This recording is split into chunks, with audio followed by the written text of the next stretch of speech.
대입 시청자, 대창 주주 여러분들 반갑습니다.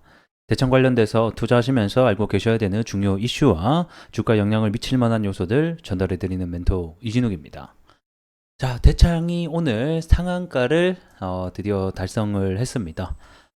자, 우선 먼저 주주분들께 축하한다라는 말씀 전해드리고 싶고요.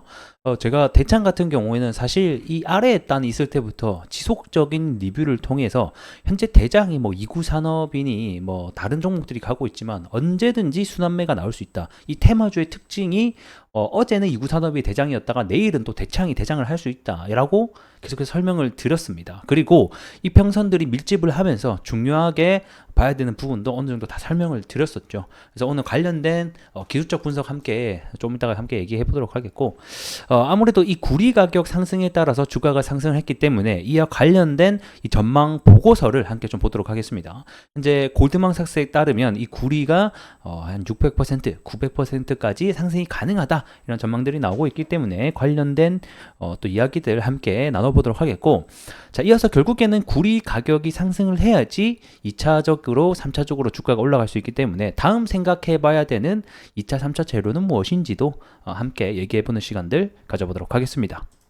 자, 구리 가격 먼저 함께 좀 체크해 보도록 하겠습니다. 결국에는 오늘의 주도주가 됐었던 우리 구리 가격의 이유를 보게 되면 이 구리 가격 상승의 요인이 가장 크다, 이렇게 또 설명을 드릴 수 있을 것 같고, 현재 구리의 가격이 1파운드당 가치인 5달러를 넘어서게 되면서 사실상 최고가, 사상 최고치를 넘어가고 있습니다. 22년도 원자재 가격 상승으로 있을 때 최고가가 5달러에서 밀렸거든요. 근데 지금 이 구간을 돌파를 하면서 결국에는 구리 관련주들이 급등을 하고 있습니다. 제가 24년도 올해 초부터 이 3달러 후반에 있을 때부터 이 구리 가격에 대한 상승 요인을 짚어드리면서 앞으로 올라갈 수밖에 없다, 이렇게 또 설명을 드렸었는데 3개월도 안 되는 기간 동안 30%나 거의 가까이 급등을 하고 있기 때문에 그 매수의 가속도가 점점 더 깊어지고 있다라고 봅니다. 오늘 이제 5달러를 돌파를 하게 된 계기는 사실 이유가 크게 다르진 않습니다. 하지만 현재 저는 좀 숏스키지 현상이라고 보고 있는데요. 숏스키지라는 것은 원래 이 5달러에 왔을 때 이 대량의 공매도 세력과 그 다음에 매도세가 많이 붙었었어요. 근데 중요한 거는 예상과 달리 주가가 다시 한 번 더 상승을 이뤄내니까 이제 더 큰 손실을 줄이기 위해서 이제 빌린 주식을 상환한다던가 또는 급박하게 스위칭이라고 하죠. 매도했던 거를 매수로 이제 가격을 돌리면서 한 번 더 큰 상승이 나오지 않았나, 저는 좀 이렇게 보고 있습니다. 자, 그러면 구리 가격 상승 과연 어디까지 갈 수 있을까? 자, 이거에 대한 전망 보고서를 보게 되면 이 골드만삭스 같은 경우에는 이 구리 가격이 25년까지 70% 오른다라는 전망을 한 차례 내놓은 적이 있습니다.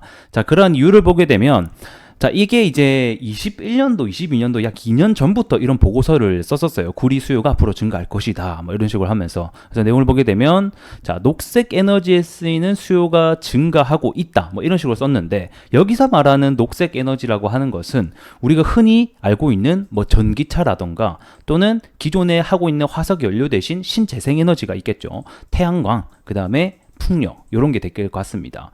근데 지금 중요한 것은 우리가 현재 구리 가격이 오르고 있는 이유가 뭐 때문입니까? 현재는 이 AI에 대한 발전에 의해서 구리 가격이 상승을 하고 있단 말이에요. 결국에는 이런 인공지능의 발전, AI 시대가 도래할수록 이 AI에 들어가는 데이터 센터가 많이 필요하게 될 것 같은데, 이 데이터 센터를 유지하기 위해서는 수많은 이런 전력 인프라가 갖춰져야 된다. 거기에 들어가는 전선이라던가 소재인 구리가 곽강을 받고 있고, 해당 관련 때문에 지금 시장에서 큰 부각을 받으면서 폭증의 현상이 나타나고 있습니다. 자, 그러면 우리가 여기서 조금만 생각을 뒤집어서 해보게 되면, 골드만삭스 같은 경우에는 이 AI보다는 이런 녹색 에너지, 신재생 에너지라던가 이 전기차에 대한 부분이 앞으로에 대한 구리 수요를 폭발시킬 거다라고 전망을 했었는데, 오히려 AI가 올라갔단 말이에요. 그러면 우리가 여기서는 1차적으로 이 AI 때문에 구리 가격이 폭등을 했지만 추가적으로 전기차 부분이 또 붉어진다라던가 또는 신재생 에너지가 가면 갈수록 붉어질 수 있기 때문에 그에 대한 구리적인 수요가 더 올라간다라고 하면 2차 3차 파동까지 일어날 수 있다는 것을 우리가 어느 정도 예측해 볼 수 있지 않을까 싶습니다. 자, 그래서 이런 녹색 에너지로의 전환이 될 시에 이 구리 수요가 2030년까지 현재보다 약 600%, 6배나 증가하고, 이 전환이 만약에 빨라진다라고 하게 된다라고 하면 수요는 지금보다 9배 가량 급증할 수도 있다라고 덧붙였습니다. 그리고 미국의 한 애널리스트 같은 경우에는 2020년대, 지금은 바로 이 구리 수요에 있어서 가장 강력한 물량의 성장 시기가 될 것이다. 즉 구리의 시대가 될 것이다라고까지 예측을 한 전망들이 있습니다. 자, 그래서 정리를 해보게 되면 지금은 AI에 대한 전력 인프라가 대두가 되면서 주가가 올라갔지만 이 추후에 청정 에너지 시대의 전환이 있죠. 지금 현재 석탄 화력 발전소를 많이 사용하고 있는데 이게 결국에는 태양광 풍력으로 에너지로 옮겨지고 있는 관점에서 다시 한 번 더 구리의 3차 파동, 2차 파동으로 갈 수 있는 시발점이 될 수가 있고요. 그리고 전기차 같은 경우에는 사실 지금은 알다시피 이 전기차 둔화 현상, 그 다음에 리튬 가격의 하락으로 인해서 조금 주춤을 하고 있는 모습이지만 여전히 이 고성장이라는 것은 누구나 알고 계실 거라고 생각이 듭니다. 결국에는 이 전기차 같은 경우에도 기존 내연기관차 대비 4배 많은 구리 사용량이 필요하기 때문에 향후 구리에 대한 전망은 여전히 계속 밝다라고 우리가 생각을 해볼 수 있을 것 같네요. 자, 그러면 구리의 공급적인 측면 함께 보도록 하겠습니다.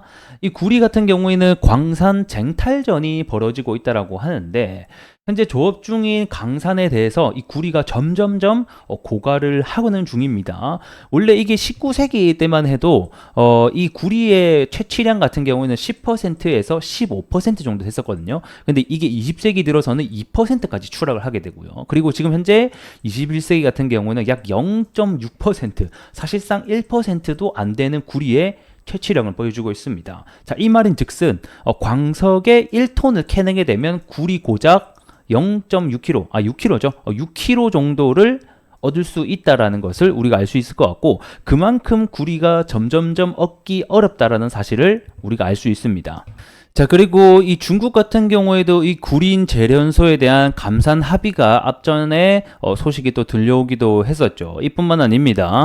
이 세계 최대 공급국 중에 하나인 칠레 역시 생산량이 20년 만에 최저로 내려가게 됐다는 소식도 들려왔었는데, 결국에는 이러한 수요와 공급이 함께 맞물리게 되면서 현재 구리의 사상 최고치 가격을 찍게 됐다, 이렇게 보시면 될 것 같고, 최근에는 수요가 계속해서 늘어나다 보니까 방금 보셨던 칠레 공급국 같은 경우에는 현재 400만 톤까지 줄인 물량을 다시 한 번 더 580만 톤까지 추후에 늘리겠다는 계획을 발표하고 있습니다. 그래서 아무래도 이 공급 같은 경우는 계속해서 좀 늘릴 것으로 전망이 되고 있는데, 중요한 것은 24년도 올해와 그리고 25년도 내년까지 현재 신규 광산 구리 프로젝트가 없다라는 점 역시 이 구리 가격을 한층 더 가속화시킬 수도 있다는 점 알고 계시면 좋을 것 같습니다. 자, 차트로 돌아와서 기술적 분석 함께 보도록 하겠습니다. 자, 우선 상한가를 갔기 때문에 사실 이제 내일 시초가 갭이 어디서 뜰 거냐가 굉장히 중요할 것 같습니다. 만약에 시초가가 여기 과거에서 저항을 맞았던 여기 가격대 만약에 아래에서 시초가가 시작을 하잖아요. 그러면 여기가 저항이 받을 확률이 굉장히 높고요.